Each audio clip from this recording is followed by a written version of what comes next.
বন্ধুত্ব। বন্ধু সেইজন যিজনে বন্ধুৰ অনুপস্থিতিত বন্ধুৰ বিপক্ষে কোনোবাই মাত মাতিলে তাৰ বিৰোধিতা কৰোঁতে কুণ্ঠাবোধ নকৰে।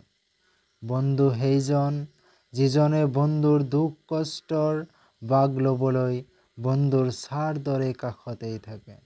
বন্ধু সেইজন যিজনে বন্ধুৰ সুখৰ সময়ত বন্ধুতকৈ বেছি সুখী হয়, দুখৰ সময়ত নিজৰ সুখ ত্যাগ কৰি বন্ধুক উদ্ধাৰৰ ক্ষেত্ৰত জঁপিয়াই পৰে।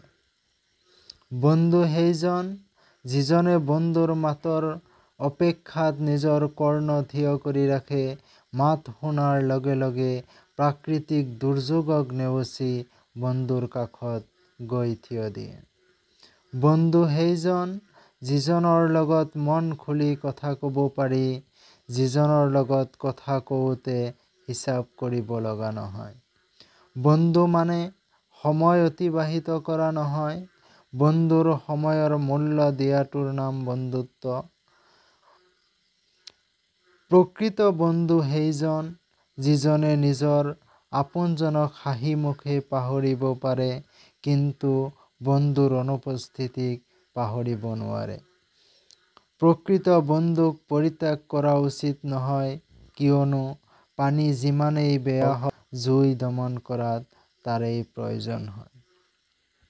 সাগৰত অলেখ ঢেউ উঠে, কিন্তু সকলো ঢেৱে পাৰ স্পৰ্শ কৰিব নোৱাৰে। জীৱনত অলেখ বন্ধুৰ সাক্ষাৎ হয়, কিন্তু সকলো বন্ধুৱে প্ৰকৃত বন্ধু নহয়। বন্ধু মানে কাষত থকা নহয়, অন্তৰত ৰখাৰ নাম বন্ধুত্ব। বন্ধু মানে মিছা গল্প তৈয়াৰ কৰা নহয়, সত্যক উপস্থাপন কৰি সাহস যোগোৱাৰ নাম বন্ধুত্ব। সময়ৰ লগত পৰিৱৰ্তন হোৱাটো বন্ধুত্ব নহয়, সময়ক পৰিৱৰ্তন কৰাৰ নাম বন্ধুত্ব।